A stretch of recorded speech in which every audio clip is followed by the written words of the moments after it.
The only way to get better at swimming is to swim. Or is it? And what if the pool's closed? Welcome to Iron Dad. Today we're going to have a look at swimming and how I went from this to this in 8 swims. Did I get fitter? Yeah, but as most people know, swimming's not all about fitness. Now I live in a rural area, so between the months of April and September roughly, the pool's closed. It means you can't swim. So that means my swimming is going to go backwards, right? That means that I'm going to have a bad swim on race day when my triathlon's in mid-August, right? Well, I thought that was the case. I did heaps of research and the same thing kept coming up. Swimming is more about the motor pattern than it is the fitness. So I devised a couple of strategies to help work on the motor pattern so that I could get better or at least maintain my swimming and that would improve along with my fitness as I rode and I ran. What I found is I'm going to need some paddle bands. So basically these are resistance bands that are attached to paddles. They look like this and you can get them on Amazon. They're super cheap. So I bought myself a pair of those. I bought medium resistance because like I said, I'm focusing on the motor pattern. This isn't meant to be a strengthening exercise or anything like that. So this first one's pretty straightforward. It's based on the summation of forces. I want to get the muscles to fire in the right order in my shoulders so I maximize the power I get. So the paddles are on my hand. I'm just bending at the waist, going straight arms back. What I'm looking to do is contract my lats first, then my scapula, then my rear deltoid, maximizing that force that I'm getting on that catch phase of my stroke. Again, this isn't a strengthening exercise. I'm just looking to get that motor pattern going in the right order. Now, the second one here is essentially laying down butterfly, but what I'm focusing on is the angle of my catch. So you can see that as I'm pulling through, my hands are going down and my elbows are staying roughly at my ear. That's helping my shoulder muscles to position my arms in a way that it's going to give me an optimal catch depth when I get into the pool and I start to stroke properly. I've now transitioned into a laying down freestyle. Again, what I'm looking to do here is getting that catch depth right. You'll notice that my hips are rotating a little bit here. The hip rotation is very important. I'm rocking on the bench. Without the hip rotation, I lose lots and lots of power through my core. So you can see here, I'm going to give an example where I don't rotate my hips. And you can straight away see how much harder it is for me to pull those paddles, how much shorter my stroke is.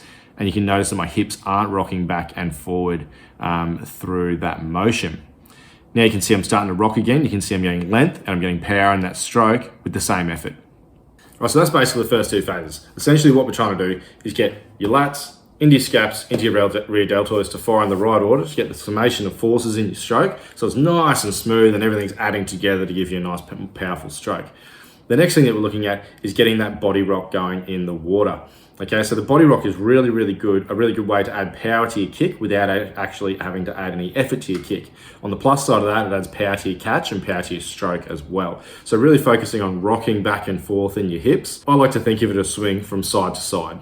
Now I'm not going to go right over to 90 degrees obviously as I swim, but I'm looking to rock my hips back and forward so I'm adding power to my kick and adding power to my stroke without having to add any effort to my stroke. So these last 2 here are all about control of rotation.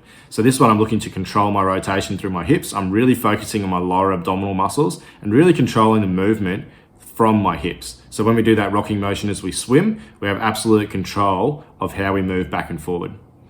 The second one is pretty straightforward. So again, you need to adjust your shirt to make sure your belly doesn't show. This is called a pull-off press, for those of you who like to use the gym. Basically, this is anti-rotation. So if you can control your rotation, you also need to control the prevention of rotation to make sure that you have absolute control over that hip rock and that you can control that once you enter the water.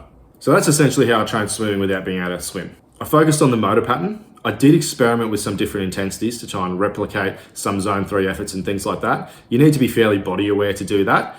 So that you know what it feels like at the end of a zone 3 effort so you can replicate that by adding reps to the exercise. At the end of the day, I felt like that wasn't worth it and that I was developing enough fitness through the other disciplines to not have to worry about that. The real benefit of this is to work on your timing of your stroke. So I like to use the 1, 2, 3 drill when I'm swimming. So 1, 2, 3, 1, 2, 3, 1, 2, 3 with an extension on the 1 and 2, 3 on the pull. So it's a nice glide, powerful, and you can do that. And if you go back and rewatch the freestyle part of this video, you can see that I'm actually using that rhythm. Timing that with your hip rock is going to add a lot of power to your stroke without you having to add any effort to your stroke. If you can sync up your hip rock with your catch, then all of that power from that synchronized chain up the back of your arm, from that nice deep catch and from that hip rock are all working together to propel you through the water. Now, I'm not saying this is better than swimming. What I'm suggesting is if you don't have access to a pool, maybe you're going on a holiday, maybe you live in a rural area like I do and your pool closes, is that you can work on your swimming. You can maintain your swimming and keep improving your swimming with your improved fitness from other disciplines, provided that you're paying particular attention to that motor pattern. At the end of the day, swimming technique is always going to trump swimming fitness. So if you can work on that technique through these exercises, then hopefully you can maintain your fitness, maybe even improve it.